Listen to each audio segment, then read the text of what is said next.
Does anybody else feel tired? Feel like, at least for me, at least today, that everything is just, it's just kind of closing in around us. And I feel like time has simultaneously gone to a standstill.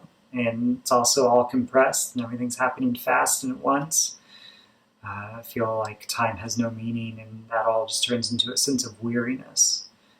I know that if you're part of the Black community or a person of color, there's a sense of weariness that settles in with injustice and what happened to Ahmaud, and we'll talk about that today.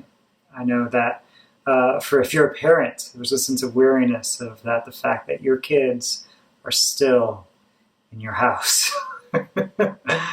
I know that if you're alone, there's a sense of weariness of, do I get to not be alone ever again? I know if you're struggling with your beliefs about God and if he's good and if he's there, there's a sense of weariness of, will God ever reveal himself to me? Will God ever make this all make sense?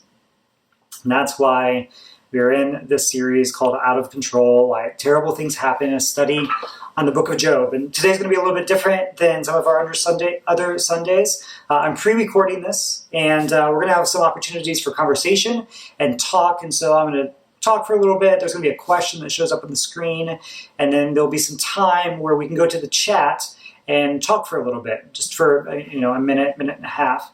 And then we'll go back to some teaching, and we'll do that a couple times. So I want this to be an opportunity for interaction and engagement, and if you're not into that, then you can just watch the counter on the countdown clock during the conversation time, and that's okay too. Because, like I said, we're all weary, and maybe the last thing you want to do is type in a text box. Anyway, so we're in the middle of a series on the book of Job, and last week we talked about 5 bad solutions, and for the problem of evil, the problem of pain and suffering, and how we find those bad solutions within the book of Job itself. So first of all, bad solution number 1, God allows. Any sort of logic, reasoning idea that God could have stopped this pain, suffering, problems in the world, but for some unknown mysterious reason decided not to. God could have stopped it, but decided not to. God allows. And we see this logic played out in Job 1 and 2, the logic of the courtroom, the divine courtroom, God and the Satan, and God saying, go get Job, Satan, that's fine, I'm going to allow this to happen. That's bad solution number 1. Bad solution number 2, at least heaven. And honestly, any sort of at least statement at all, which we're going to focus on today, this number 2, at least statement.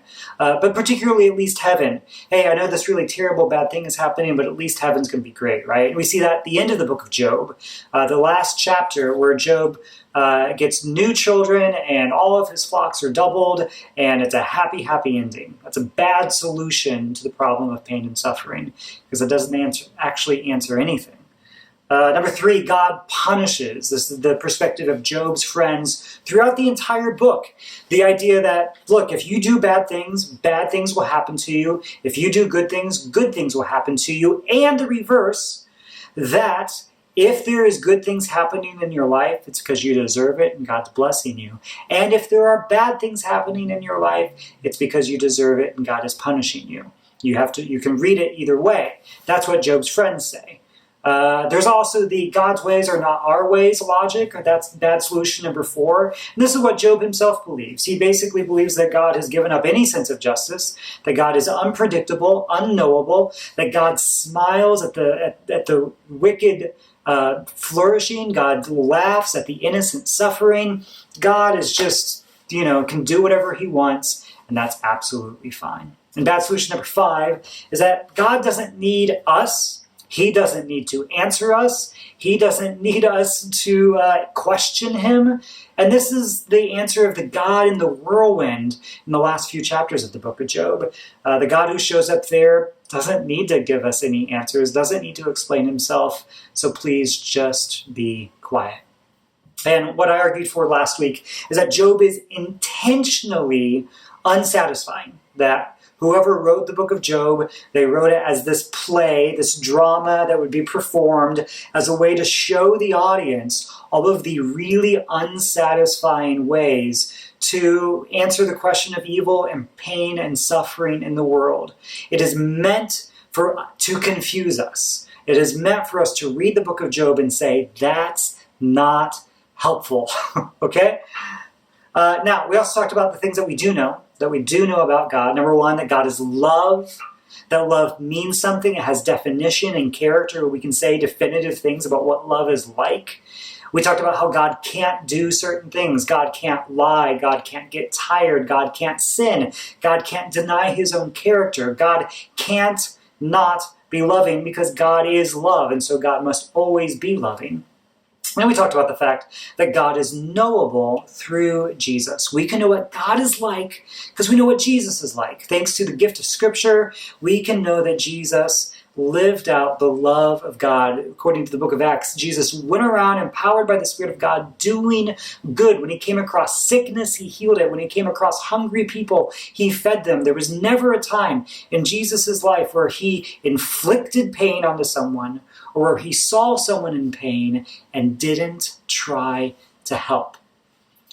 Which leads to this big question. Then why is there still pain and suffering and genuine, irredeemable evil in the world? And solution number one is that God can't prevent evil and suffering single-handedly. It's not that God could do it and just chooses not to for some reason that we can't figure out. It's that God, because he is a God of love, and because love is not coercive, love does not insist on its own way, love can lose. God cannot prevent evil and suffering single-handedly. God doesn't want there to be evil and suffering, but God doesn't always get what God wants. Now, that doesn't mean, and we're going to talk more about this throughout the month of May, that doesn't mean that God isn't working to prevent evil and suffering. He is always only working to prevent evil and suffering. But God can't do it single-handedly, because that would make him unloving and unkind, because that would make him coercive if he were just to take control of somebody or something and coerce it into doing his will. That would be an unloving action. So let's have some question time. If you have a phone, tablet, laptop in front of you, jump into the chat and we'll have about 90 seconds to talk about this, so it's going to be quick. But here's the question.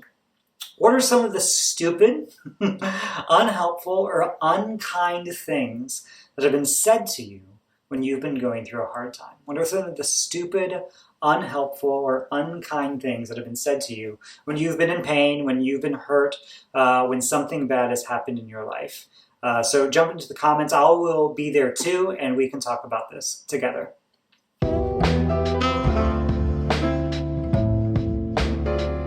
Okay, so the not great thing about this format is that there is a version of me in the future that just had a conversation with you, but me in the past doesn't know what me in the future is going to talk about. Sorry. So I can make some guesses about what that conversation is going to be like, though. And I'm going to guess that there were a lot of unhelpful statements that start with "at least." A lot of unhelpful statements that start with "at least." When my brother died in a car accident, you'd hear things like, well, at least you'll get to see your brother in heaven. Maybe you have lost a loved one, maybe a child, a parent, a grandparent, a friend, and you hear things like, well, at least you still have your family. Hey, you went through a miscarriage. Well, at least you can still have another kid. Hey, you've got cancer, but at least it hasn't killed you yet. Just lots of unhelpful statements that start with at least, which is basically this way of like, I don't want to encounter or deal with the pain that you're feeling right now, so I'm going to change the topic to something happier. That's problem number 2 and problematic solution number 2 in the book of Job. If we go to Job chapter 42, you see this explanation of the end of Job's life, or the last half of Job's life, where, yes, Job went through this terrible, terrible thing. His kids all died. He lost all of his wealth. He lost all of his health. He was sick and in pain. And Job 42 says, but God gave him back double everything that Job had lost. Except for his kids. He doesn't get double the amount of kids, which I don't know what your perspective is on that. But he got double the amount of sheep and double the amount of camels and double the amount of his wealth. And he got the same amount of kids as he had before. He got back, which is good news, I guess. But this doesn't actually help with grief. If you are a grieving person, and someone says like, well, at least you can get it back. That doesn't actually help with your grief. It doesn't help with the loss that you have encountered. Grief is about loss, and grief is about like the things and the people and the life that we had that is now gone. And there is no amount of replacement or like getting new things that makes what we lost come back. It just doesn't work like that. And this is also rarely how life works. You don't get 2 grandparents for every one that dies. You don't get 2 kids for every miscarriage that you go through. 2 gay people aren't born for every time there's a discriminatory action against them. We don't get 2 new black people for every black person murdered on the streets. Yeah, let's talk about that. Let's talk about Ahmaud Arbery. He was 25 years old. He was shot and killed while going for a jog, going for a run. And he was killed for the crime of running while black. Now, listen to the possible responses that we could have to this. Well, God allows... How are you going to end that sentence? God allows people of color to be murdered for some greater cause, for some divine plan? Can we believe that that kind of God is actually good? God allowed this for some greater purpose. That does not reflect well on the character of God. We could say, well, at least, and again, how are you going to finish that sentence? At least what? At least he had 25 years. Well, some black people aren't that lucky to escape the murderous intent of racism and white supremacy. At least what? We could say God punishes, and I say, now hold on there. God punishes Ahmaud for some unknown crime or sin. But that means that God doesn't punish those who got wealthy off of the backs of black labor. God doesn't punish those who have a shotgun available to them to shoot people and then go home. How are you going to finish the sentence? God punishes. How about God's ways? God's ways are somehow more just and loving and kind than just a simple, basic, human, decent desire to not see innocent people die. So God's ways are better than that? More loving than that? Or God doesn't need? Well, God doesn't need Ahmaud Arbery for him to be a glorious God. God doesn't need to explain himself. God doesn't need to explain why systems of racism and white supremacy allow innocent black people to be killed on the streets. God doesn't need us to do something about it because God will take care of it in the end when we're all raptured to heaven and it'll be fine. God just sits on high and detached and hopes for the best. You see, these are 5 very big problematic ways that we can respond to genuine evil in the world. And this is how we've been trained to respond to genuine evil in the world. When something absolutely awful and just bad and unforgivable happens, if we've been trained to respond in this way, well, God allows, at least, God is punishing, God's ways aren't our ways, God doesn't need to explain himself, then that's going to make us kind of jerks, honestly. I mean, our theology shapes the way that we respond to life. What we believe about God, what we believe about how the world works, shapes how we work in the world.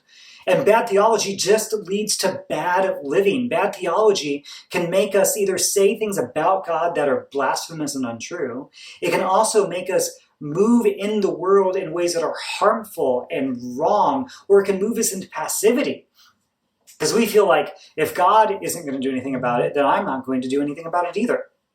If God just sits back and allows terrible things to happen, then maybe we should too. If we think that God has no feelings or emotion, if God is unmovable, then maybe we should just kind of shut down our emotions as well.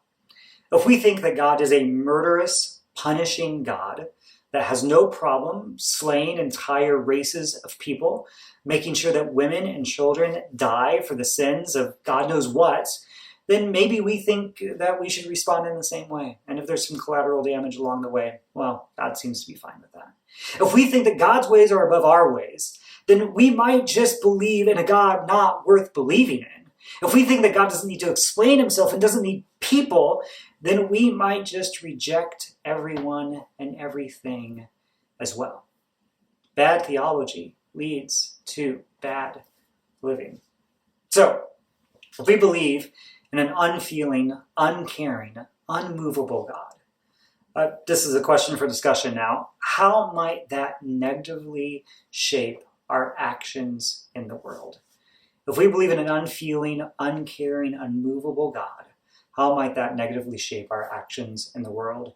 Let's jump back to the chat. I'll be there as well. We'll talk about this for a couple minutes and then come back.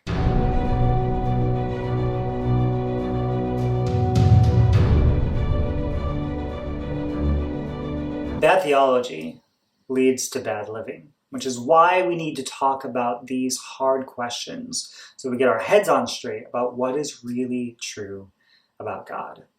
And what we want to affirm this week is that God feels. Last week we talked about how God can't single-handedly prevent evil and suffering. And so when we believe that about God, we don't have to say things like, well, God allows, because that makes it seem like God has some higher purpose, higher plan than just preventing evil and suffering and death and stopping bad things from happening. Rather, we affirm a God who loves, who is always loving. We affirm a kind of love that is non-coercive. It is not controlling, but it's rather a persuasive love, a love that is about convincing and moving and changing people, not coercing, single-handedly controlling people. So we can't make God culpable. We can't blame God for the bad things that happen in the world, because God is a God who gives genuine freedom to people.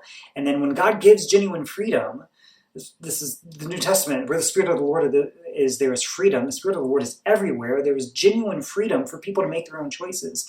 God can't arbitrarily reject his own loving nature and take that freedom away.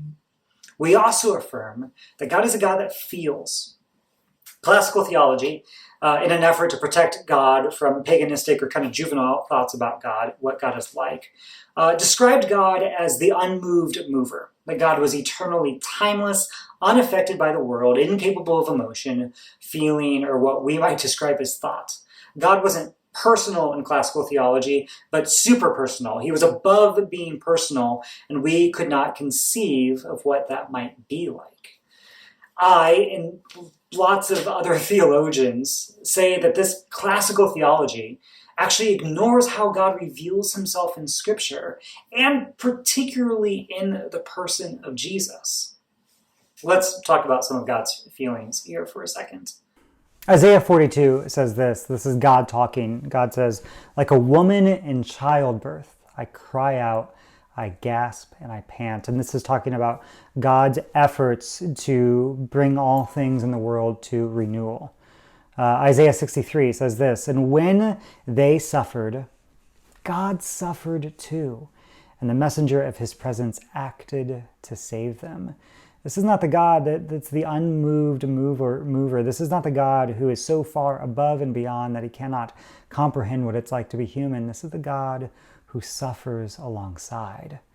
God's feelings are described throughout the Old Testament and the New Testament, that God experiences joy and grief and laughter and compassion and empathy. And let's talk about empathy for a second, because empathy, I believe, is really, really opposed to those at least statements. There's pity, and pity is something that's detached, it's judgmental, it's superior, it gives advice. Pity is what causes people to not get involved with other people's emotions. It tries not to imagine what it's like. Pity is what looks upon someone else and is like, well, it sucks to be them and hate to be in their shoes. What a pity. Pity tends to be judgmental. Pity is like, oh man, they really got themselves into it this time. I wonder what they did to get themselves into such trouble or pain or heartache or suffering. Pity has this sense of superiority. You are feeling those negative, bad feelings, and I am not, thank goodness. And pity is all about the advice giving. Let me tell you what I would do if I were in your shoes. As opposed to empathy, empathy is feeling with, feeling alongside, getting down in the pit with someone else.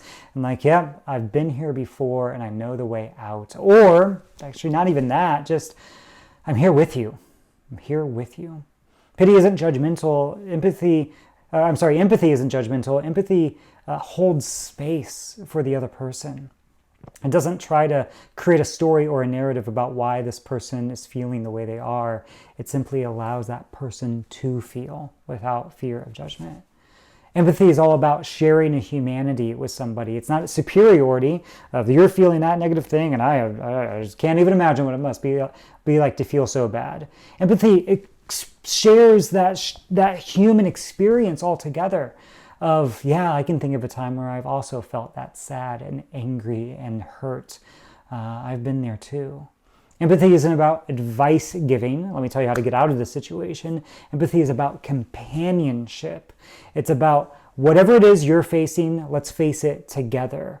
And fixing the problem, giving advice, that's not the point. Of course, we want to find ways to move forward, but there's no good way to move forward if you're not doing it with someone.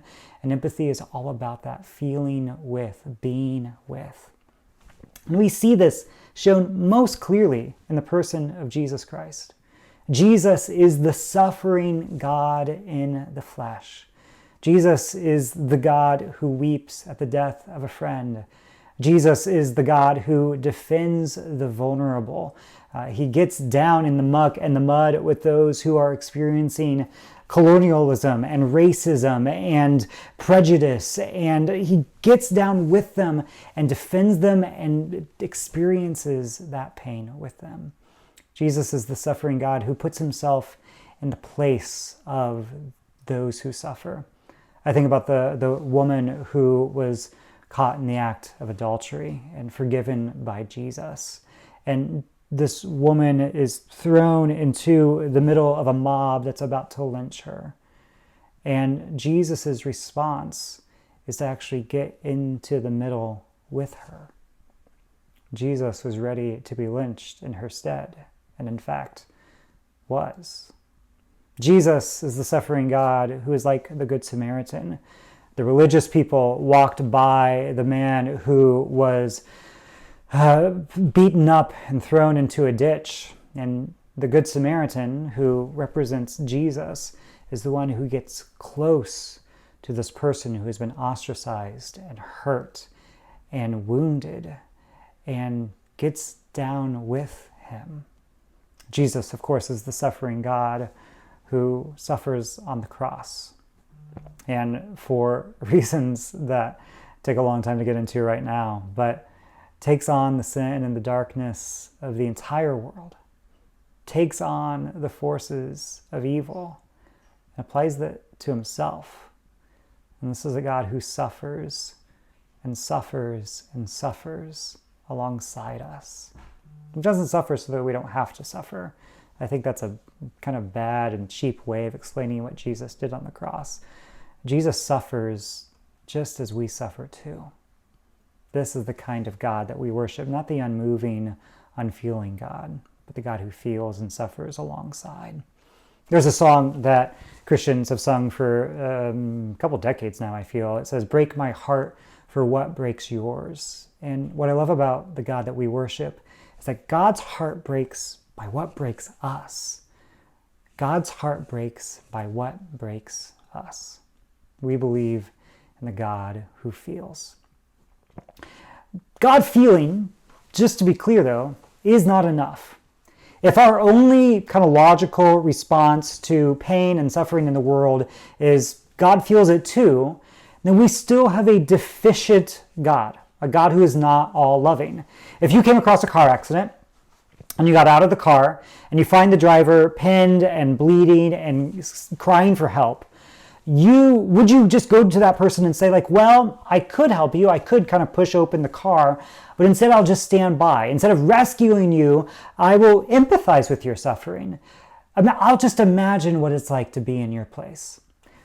No, failing to push the car, open the car up is not what love requires, and God is not above that same requirement.